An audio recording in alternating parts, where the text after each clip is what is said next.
नमस्कार दोस्तों, स्वागत है हमारे इस YouTube चैनल ज्ञान संगम पर। मित्रों, आज हम आरआरबी, एनटीपीसी, ग्रुप डी यानी कि रेलवे के पीवाईक्यू आपको जैसा पता है कि हम करवा रहे हैं, तो ये आज का हमारा जो है जियोग्राफी के पीवाईक्यू सेकेंड पार्ट है। फर्स्ट पार्ट में करवा चुका हूँ। इसके पहले भी मैं इंडियन जियोग्राफी तथा वर्ल्ड जियोग्राफी के भी पीवाईक्यू करवा चुका हूँ रेलवे के। अगर आप नहीं देखा तो आप प्लेलिस्ट में जाके देख लीजिए, हर एक सब्जेक्ट की प्लेलिस्ट बनी है। साइंस की भी प्लेलिस्ट बनी है, तो आप उसके भी पीवाईक्यू देखे जा सकते हैं। तो चलिए शुरू करते हैं आज के हमारे पहले प्रश्न से। आज का हमारा पहला प्रश्न है, भारत के प्रायद्वीप पठार का सामान्य ढलान किस दिशा में है? तो भारत का जो प्रायद्वीप पठार है उसका ढलान किस दिशा में है, ये आपसे पूछा जा रहा है। तो ये पश्चिम से पूरब है। क्या? पश्चिम से पूरब है। अब प्रायद्वीप किसे कहते हैं, आप इस बात को समझिए। देखिए, प्रायद्वीप का मतलब होता है वह भाग जो तीन तरफ से जल से घिरा हो, तीनों तरफ से जल से घिरा हो, उसे प्रायद्वीप कहा जाता है। अब आप इतना जो भाग है भारत का, इसके नीचे का जो भाग है, ये तीनों तरफ से क्या जल से घिरा हुआ है। देखिए, इधर से क्या अरब सागर है, नीचे हिंद महासागर है और इधर बंगाल की खाड़ी है। ठीक है, तो ये इसका जो ढलान है ये इस प्रकार है, कुछ इस प्रकार। यहाँ की जो परत है ये ऐसे उठी हुई है और मानसून यहाँ से आता है, इस प्रकार से कुछ ऐसा इसका ढलान है। ठीक है, तो ऊपर की ओर इसका कुछ ढलान है। ठीक है, तो कैसा है, तो ये पश्चिम से पूरब की ओर है। कैसा ढलान? पश्चिम से पूरब। देखिए, पश्चिम है और इधर पूरब है, तो ये पश्चिम से पूरब की ओर इस प्रकार इसका कुछ ढलान है। दूसरा इसका हमारा एकदम सही उत्तर हो जाएगा। अगला है, मुंबई और गोवा के बीच पश्चिम तटीय मैदान के उत्तरी भाग का क्या नाम है? तो मुंबई और गोवा के बीच का जो पश्चिमी तटीय मैदान है उसको किस नाम से जाना जाता है? तो उसको जो है, इसका सही उत्तर क्या होगा? उसका सही उत्तर होगा कोंकण तट के नाम से जाना जाता है। देखिए, मुंबई और गोवा यानी कि अगर बात करें ये वाला पार्ट, तो इसको क्या कोंकण तट के नाम से जाना जाता है। आप देख भी सकते हैं, कोंकण तट के नाम से जाना जाता है। और इधर का जो पार्ट है भारत का पश्चिमी घाट कहलाता है। ठीक है, अगला है, देखिए इसके बारे में हम थोड़ा सा डिटेल से पढ़ते हैं। ठीक है, ये देखिए, गुजरात वाले को गुजरात तट कहा जाता है, फिर मुंबई और महाराष्ट्र को जो मिला के इसको कोंकण तट के नाम से जाना जाता है। कर्नाटक वाले को कर्नाटक और केरल वाले को मालाबार तट के नाम से भी जाना जाता है, याद रखिएगा। अगला है, लुसाई पहाड़ियाँ के नाम से भी जानी जाती हैं। जो लुसाई पहाड़ियाँ हैं किस नाम से भी जानी जाती हैं? तो इनको मिजो पहाड़ियाँ भी कहा जाता है। क्या? इनको मिजो पहाड़ियाँ भी कहा जाता है, याद रखिएगा। अगला है, भारत के पश्चिमी तटीय मैदान के मध्य भाग को किस नाम से जानते हैं? जो भारत के पश्चिमी तटीय मैदान है इसके मध्य भाग को किस नाम से जाना जाता है? तो इसको सही उत्तर होगा कन्नड़ का, ये कन्नड़ का मैदान कहा जाता है। क्या कहा जाता है? इसको कन्नड़ का मैदान कहा जाता है, याद रखिएगा। ठीक है, देखिए ये और ये जो इसका मध्य का भाग है इसको कन्नड़ का मैदान कहा जाता है। अगला है, श्रीलंका भारत के समुद्र से एक संकीर्ण चैनल द्वारा अलग होता है जो पाक जलडमरू मध्य और द्वारा बना होता है। तो किसके द्वारा बना होता है? तो ये मन्नार की खाड़ी। क्या? मन्नार की खाड़ी। तो यहाँ से हमारा इसका सही उत्तर होगा तीसरा। अगर आपसे पूछा जाए भारत और श्रीलंका के बीच कौन सी जल संधि है, तो पाक जल संधि। कौन सी? पाक जल संधि। ठीक है, याद रखिएगा। अगला है, निम्नलिखित में से कौन सा देश भारत के साथ सबसे लंबी दूरी भूमि साझा करता है? तो कौन सा? बांग्लादेश है। कौन सा? बांग्लादेश, याद रखिएगा। बांग्लादेश 4096 के आसपास ये अपने किलोमीटर भारत के साथ अपनी भूमि साझा करता है, याद रखिएगा। देखिए, अब भारत के साथ कौन कौन सी सीमाएं साझा करता है? स्थलीय। देखिए, स्थलीय मतलब जमीन से जो जुड़े हैं। तो सबसे पहले आप देखिए, सबसे पहले सबसे ज़्यादा बांग्लादेश करता है, इसके बाद चीन करता है सेकंड पर, इसके बाद पाकिस्तान करता है, फिर नेपाल करता है, फिर इसके बाद म्यांमार करता है, भूटान है और अफगानिस्तान है। और दोस्तों, जो अफगानिस्तान है, अफगानिस्तान सबसे कम भूमि साझा करता है। क्या करता है? अफगानिस्तान जो है सबसे कम भूमि साझा करता है, ये भी आप लोग याद रखिएगा। अगला है, दुर्ग, बस्तर, चंद्रपुर, लौह अयस्क बेल्ट राज्यों में स्थित है। तो किन दो राज्यों में स्थित है? तो इसका सही उत्तर होगा छत्तीसगढ़ और महाराष्ट्र में स्थित है। यहाँ से हमारा एकदम सही उत्तर होगा। अगला है, उत्तराखंड राज्य के चमोली जिले में स्थित भारतीय गढ़वाल हिमालय की सबसे ऊंची चोटी का नाम है। इसकी ऊंचाई 7816 मीटर है। तो इसका सही उत्तर क्या होगा? चोटी का क्या नाम है? चोटी का क्या नाम है? इसका सही उत्तर क्या होगा? इसका हमारा एकदम सही उत्तर हो जाएगा ऑप्शन नंबर चौथा, नंदा देवी नाम है। क्या नाम है? नंदा देवी नाम। अगला है, निम्नलिखित में से किस देश के साथ भारत की खुली सीमा है? तो किस देश के साथ भारत की खुली सीमा है? यानी कि वहाँ कोई बॉर्डर वगैरह नहीं है। जैसे देखिए, पाकिस्तान के साथ हमारी रेड क्लिफ है, चीन के साथ हमारा क्या है, मैकमोहन रेखा है, और श्रीलंका के साथ है भूटान, लेकिन नेपाल के साथ खुली रेखा है, तो 4 इसका हमारा सही उत्तर होगा। अगला है, भारत के कुल क्षेत्रफल के लगभग 40% भाग पर किस प्रकार की मिट्टी पाई जाती है? तो भारत के कुल 40% भाग पर किस प्रकार की मिट्टी पाई जाती है? जलोढ़ मिट्टी पाई जाती है। किस प्रकार की? जलोढ़ मिट्टी पाई जाती है। तीसरा इसका सही उत्तर होगा। अगला है, उत्तरी मैदानों का सबसे बड़ा भाग कौन सा है और ये पुराने जलोढ़ से बना है? तो कौन सा भाग है ये आपको बताना है। तो ये बांगर है। क्या है? बांगर। दूसरा इसका सही उत्तर हो जाएगा। देखिए, जो जलोढ़ होता है, जलोढ़ को 2 भागों में डिवाइड किया जाता है। एक को कहते हैं खादर, एक को कहते हैं बांगर। ठीक है, तो खादर वह मृदा होती है जो वर्षों में, यानी कि प्रतिवर्ष नई होती रहती है, नवीन होती रहती है। यानी कि जो जल होता है वो ऐसे ऐसे सबको, मानी कि मिट्टी जो है नई होती रहती है, लेकिन बांगर जो है मिट्टी नई नहीं होती रहती, ये पुरानी मिट्टी है। अगला है, अरब सागर के किनारे स्थित तटों को चुनिए। तो अरब सागर के किनारे जो स्थित कौन कौन से तट हैं उनको चुनना है। तो यहाँ से हमारा एकदम से उत्तर होगा ए और बी। क्या होगा? ए और बी, यानी कि उत्तरी सरकार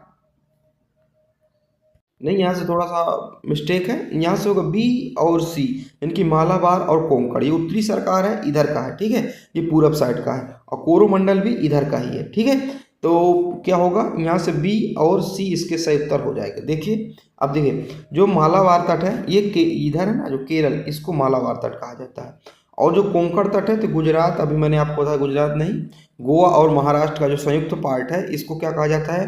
कोंकण तट के नाम से जाना जाता है, चूंकि मैंने अभी आपको बताया था।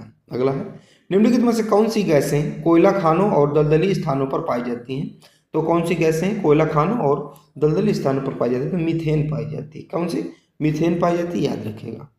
अगला है, कच्छ की खाड़ी, खंबात की खाड़ी और गंगा का डेल्टा ऊर्जा का उपयोग करने के लिए आदर्श परिस्थितियां प्रदान करता है। तो कौन सी ऊर्जा? ज्वारीय ऊर्जा। कौन सी ऊर्जा? ज्वारीय ऊर्जा, याद रखिएगा। तीसरा यहाँ से हमारा एकदम से उत्तर होगा। अगला है, नरोरा परमाणु ऊर्जा संयंत्र कहाँ स्थित है? तो जो नरोरा परमाणु ऊर्जा संयंत्र है ये कहाँ स्थित है? तो ये उत्तर प्रदेश में स्थित है। कहाँ स्थित है? उत्तर प्रदेश में स्थित है। उत्तर प्रदेश वालों याद रखिएगा। अगला है, भारत का प्रायद्वीप पठार पहले किस महाद्वीप का हिस्सा था? तो भारत का प्रायद्वीप पठार है तो पहले किस महाद्वीप का हिस्सा था? जी अफ्रीका महाद्वीप का हिस्सा था, याद रखिएगा। अगला है, वर्षों में भारत में वर्षों तक हरित क्रांति का मुख्य आधार बना रहा। तो मुख्य आधार क्या था? गेहूं। गेहूं और चावल जो है हरित क्रांति इसमें एकदम वरदान साबित हुआ था। ठीक है, अगला है, हरित क्रांति ने फसलों की पैदावार में उल्लेखनीय वृद्धि की और भारतीय कृषि को बदल दिया। इसकी उल्लेखनीय कमियों में से एक थी, तो इसकी उल्लेखनीय कमियों में से एक क्या थी? तो इसका सही उत्तर होगा पर्यावरण छाड़ा। तीसरा हमारा एकदम से उत्तर होगा। अगला है, हमारे सौर मंडल में दूसरा सबसे बड़ा ग्रह कौन सा है? देखिए, पहला नहीं पूछ रहा है, पहला आप सभी को पता है सबसे बड़ा बृहस्पति है, लेकिन आपसे पूछे दूसरा सबसे बड़ा ग्रह कौन सा है? इसके चारों ओर सबसे बड़े और सबसे चमकीले छल्ले भी हैं। तो कह रहा है, देखिए कह रहा सब दूसरा सबसे बड़ा है और इसके चारों ओर क्या है? चमकीले छल्ले हैं, ऐसा कुछ छल्ले हैं। तो कौन सा ग्रह है ये आपको बताना है। तो ये शनि है। छल्लों से आपको समझ में आ गया, शनि है। ठीक है, अगला है, निम्नलिखित में से कौन सा कथन शनि ग्रह का सबसे सटीक वर्णन करता है? तो कौन सा कथन है जो सबसे सटीक वर्णन करता है शनि ग्रह का? ये ऑप्शन नंबर तीसरा है हमारा यहाँ पे। ठीक है, मिस्टेक से यहाँ पे डाला नहीं है मैंने। तो यहाँ से इसका सही उत्तर क्या होगा? 72 का सही उत्तर क्या हो जाएगा? ऑप्शन नंबर तीसरा। या ऑप्शन नंबर तीसरा। यह एक गैस से बना बृहस्पति का ग्रह है जो मुख्य रूप से हाइड्रोजन और हीलियम से बना, इसका घनत्व तो पानी से कम है। तो तीसरा यहाँ से हमारा एकदम से उत्तर होगा। अगला है, निम्नलिखित में से किस ग्रह के चारों ओर वलय नहीं है? तो किस ग्रह के चारों ओर क्या है? वलय नहीं है। ये कैसा कौन सा ग्रह है? तो बुध ग्रह है। क्या है? बुध ग्रह। 4 हमारा यहाँ से सही उत्तर होगा। ठीक है, अगला है, एक आकाशगंगा के अंदर धूल और गैस का बादल होता है। धूल और गैस का बादल होता है, तो इसका हमारा सही उत्तर क्या होगा? निहारिका। क्या? निहारिका। दूसरा इसका सही उत्तर होगा। अगला है, पृथ्वी के सबसे नजदीक दूसरे तारे का क्या नाम है? तो पृथ्वी के जो सबसे नजदीक दूसरा तारा, सेकंड तारा का नाम क्या है? वो प्रॉक्सिमा सेंटारी है। क्या? सेंटोरी है। तो एक यहाँ से हमारा सही उत्तर होगा। अगला है, निम्नलिखित में से कौन सा बृहस्पति का उपग्रह नहीं है? तो कौन सा है जो बृहस्पति का उपग्रह नहीं है? देखिए, कैलिस्टो भी बृहस्पति का उपग्रह है और गैनीमेड भी बृहस्पति का उपग्रह है और यूरोपा भी बृहस्पति का उपग्रह है। आप इनको याद कर लीजिए। ठीक है, लेकिन कौन सा है जो बृहस्पति का उपग्रह है? तो ट्राइट्रन, क्या ट्राइट्रन जो है ये बृहस्पति का उपग्रह नहीं है। अगला है, कौन सा ग्रह सूर्य के सबसे निकट है? तो कौन सा ग्रह है जो सबसे सूर्य के सबसे निकट है? तो कौन सा ग्रह है ये आपको बताना है। तो ये बुध है। क्या है? बुध। बुध ग्रह जो सूर्य के सबसे निकट है। अभी मैं आपको बताता हूँ। देखिए ये हमारा सोलर सिस्टम यानी कि सौर मंडल। तो सबसे निकट कौन सा है? देखिए आप देख रहे होंगे बुध ग्रह सबसे निकट है। इसके बाद आता है शुक्र ग्रह। इसके बाद आती है हमारी पृथ्वी। ठीक है। अगर यहीं पर आपसे पूछा जाए कि सबसे गर्म ग्रह कौन सा है, तो आप बुध मत लगाइएगा, क्योंकि अगर आप समझें कि बुध सबसे पास है सूर्य के तो सबसे गर्म होगा, नहीं। सबसे गर्म ग्रह जो शुक्र ग्रह है, क्योंकि यहाँ पे क्या है, ग्रीन हाउस प्रभाव है। ठीक है। तो यहाँ पे शुक्र ग्रह सबसे गर्म है और सबसे पास है बुध ग्रह, याद रखिएगा। ठीक है। अगला है, निम्नलिखित में से कौन सा चट्टानी ग्रह हमारे सौर मंडल में सबसे तेज ग्रह है, जो लगभग 29 मील यानी कि 47 किलोमीटर प्रति सेकंड की गति से अंतरिक्ष में यात्रा करता है, यानी कि 1 सेकंड में 47 किलोमीटर। तो कौन सा है? तो इसका सही उत्तर क्या होगा हमारा? 78 का हमारा सही उत्तर होगा ऑप्शन नंबर दूसरा, बुध। क्या है? बुध, याद रखिएगा। अगला है, 1905 में थॉमस चेबल्सन ने के साथ किसने निष्कर्ष निकाला कि सौरमंडल के ग्रहों की उत्पत्ति सूर्य और किसी अन्य तारे के बीच टकराव से हुई है? तो किसने निकाला था? तो इसका सही उत्तर होगा ऑप्शन नंबर दूसरा, फॉरेस्ट मोल्टन ने निकाला था। अगला है, सौरमंडल का गणितीय भविष्य कहने वाला सूर्य केंद्रित मॉडल सबसे पहले किसने किया था? तो किसने किया था? तो किसने किया था? निकोलस कोपरनिकस ने किया था, याद रखिएगा। दूसरा हमारा यहाँ से सही उत्तर होगा। ठीक है। अगला है, निम्नलिखित में से कौन सा देश भारत की सीमा के उत्तर पश्चिम में स्थित है?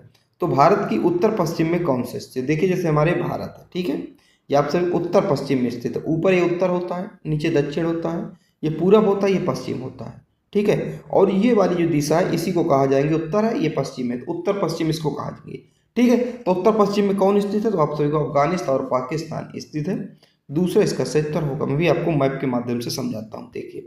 देखिए ये उत्तर पश्चिम में कौन सा स्थित है? ये वाला देखिए, ये तो उत्तर पश्चिम में कौन सा स्थित है? ये पाकिस्तान और अफगानिस्तान स्थित है। अगला है, पश्चिम में भारत का कौन सा पड़ोसी देश है जिसके साथ एक महत्वपूर्ण सीमा साझा की जाती है और जो अक्सर भूवैज्ञानिक महत्व का विशेष होता है? तो ये श्रीलंका है। क्या है? श्रीलंका है, याद रखिएगा। तो यहाँ से हमारा सही उत्तर क्या हो जाएगा? 82 का सही उत्तर होगा ऑप्शन नंबर चौथा, सॉरी ये पाकिस्तान होगा। आपसे क्या पूछ रहा है? पश्चिम, तो पश्चिम में कौन सा है? पश्चिम में ये पाकिस्तान है। अगला है, भारत अपनी भूमि का सीमा लगभग हिस्सा अफगानिस्तान के साथ साझा करता है। तो सबसे कम जो सीमा साझा अफगानिस्तान के साथ ही करता है भारत, 106 किलोमीटर। आप यहाँ पे अफगानिस्तान देख सकते होंगे, सिर्फ मात्र यहाँ पे टच है, तो 106 किलोमीटर। और सर्वाधिक सीमा साझा करता है भारत किसके साथ? बांग्लादेश के साथ, लगभग 4096। इसके बाद चीन के साथ, पाकिस्तान के पास, फिर नेपाल के साथ, इसी प्रकार भूटान, म्यांमार, ये सब आते रहते हैं। सबसे कम अफगानिस्तान। अगला, भारत देशों के साथ अपनी भूमि साझा करता है। तो भारत कितने देशों के साथ अपनी भूमि साझा करता है? तो भारत कुल 7 देशों के साथ अपनी भूमि साझा करता है। अभी मैं आपको बताता हूँ। देखिए भारत 7 देशों के साथ अपनी जमीनी सीमा साझा करता है, यानी कि जमीन से जुड़े हैं, जल से नहीं जुड़े। देखिए जब सबसे पहले था पाकिस्तान, अफगानिस्तान, चीन, नेपाल, भूटान, बांग्लादेश और म्यांमार। तो ये सब क्या सीमा साझा करते हैं। अगर वहीं पर मैप के माध्यम से हम समझने की कोशिश करें तो मैं आपको मैप के माध्यम से भी समझाने की कोशिश करता हूँ। देखिए सबसे पहले आता है पाकिस्तान। देखिए पाकिस्तान यहाँ सीमा साझा करता है। अफगानिस्तान, इसके बाद देखिए ये पूरा क्या है? ये पूरा चीन है, चीन साझा करता है। नेपाल आता है, ठीक है। इसके बाद देखिए छोटा सा यहाँ पर भूटान है, यहीं पर बांग्लादेश है और नीचे क्या है? म्यांमार। तो 7 देशों के साथ सीमा साझा करता है जमीनी। भारत कितने देशों के साथ समुद्री सीमा साझा करता है? अगर समुद्री पूछे जाए, जल के साथ पूछा जाए, तो भारत 2 देशों के साथ समुद्री सीमा साझा करता है। कितने? 2। अब ये 2 कौन कौन से हैं ये आपको बताना है, ठीक है। तो 2 कौन कौन से हैं? तो 2 हैं श्रीलंका और मालदीव। कौन से? श्रीलंका और मालदीव। आप चित्र में देख सकते हैं, नीचे देखिए श्रीलंका और इधर मालदीव है, ठीक है। अगला है, समुद्र के पार भारत के दक्षिणी पड़ोसी देशों में द्वीप देश शामिल है। तो कितने द्वीप देश शामिल है ये आपको बताना है। तो इसका सही उत्तर क्या होगा? 86 का सही उत्तर होगा, 2 द्वीप देश शामिल है। कौन कौन से? श्रीलंका और मालदीव शामिल है। अगला प्रश्न है, कह रहा है मैकमोहन रेखा भारत और के बीच स्थित है। तो भारत और किस देश के बीच स्थित है? भारत और चीन के बीच स्थित है मैक मोहन रेखा। रेड क्लिफ किसके बीच स्थित है? तो अब रेड क्लिफ पाकिस्तान के साथ स्थित है, जो पाकिस्तान से स्थित है, याद रखिएगा। ठीक है, अगला है कौन सी नदी भूमध्य रेखा के दक्षिण से निकलती है और उत्तर पूर्वी अफ्रीका से होकर भूमध्य सागर में गिरती है? तो नील नदी है। कौन सी है? नील नदी है। दूसरा इसका हमारा सही उत्तर होगा। और नील नदी दुनिया की सबसे लंबी नदी है। देखिए नील नदी के बारे में कुछ और खास बातें, जैसे नील नदी का उद्गम युगांडा जिंजा के जिले में स्थित विक्टोरिया झील है। तो नील नदी कहाँ से निकलती है? तो युगांडा जिंजा जिले में एक झील है, जिसकी झील का नाम है विक्टोरिया झील, वहीं से निकलती है। ठीक है, देखिए जो नील नदी है दो प्रमुख धाराओं से मिलकर बनती है। एक धारा का नाम है एक को व्हाइट नील कहा जाता है, एक को ब्लू नील कहा जाता है। जब दोनों धाराएं यहाँ पे मिल जाती हैं तो नील नदी बनती है। यही बात यहाँ पे बताई गई है। ठीक है, नील नदी दुनिया की सबसे लंबी नदी है, मैंने आपको बताया। यह नदी उत्तरी मिस्र में भूमध्य सागर में गिरती है। चलिए बढ़ते हैं अगले प्रश्न की ओर। अगला प्रश्न है निम्नलिखित में से कौन सी पर्वत चोटी काराकोरम पर्वतमाला में स्थित है? तो कौन सी चोटी है जो काराकोरम पर्वतमाला में स्थित है? तो इसका सही उत्तर होगा ऑप्शन नंबर तीसरा, K2 स्थित है। क्या K2 स्थित है? ठीक है, याद रखिएगा, दूसरा इसका सही उत्तर होगा, तीसरा। अगला है मालदीव भारत के किस द्वीप के दक्षिण में स्थित है? जो मालदीव है भारत के किस द्वीप के दक्षिण में स्थित है? तो लक्षद्वीप के दक्षिण में स्थित है। ठीक है, तो ये मैंने 40 क्वेश्चन करवाए, जो कि 40 क्वेश्चन ही मेरे पास PYQ थे। इसके पहले भी मैं 50-50 के सेट 3-4 सेट करवा चुका हूँ। तो लगभग 250 से 300 प्रश्न और प्लस प्रश्न लगभग 500 प्रश्न हो जाएंगे आपके PYQ वर्ल्ड जियोग्राफी तथा इंडियन जियोग्राफी के। तो PYQ है रेलवे के लिए, आप देख सकते हैं। आज के आपके लिए प्रश्न है, कह रहा है निम्नलिखित में से कौन सा बृहस्पति का उपग्रह नहीं है? ये आपके पास 4 ऑप्शन है, आपको बताना कौन सा बृहस्पति का उपग्रह नहीं है।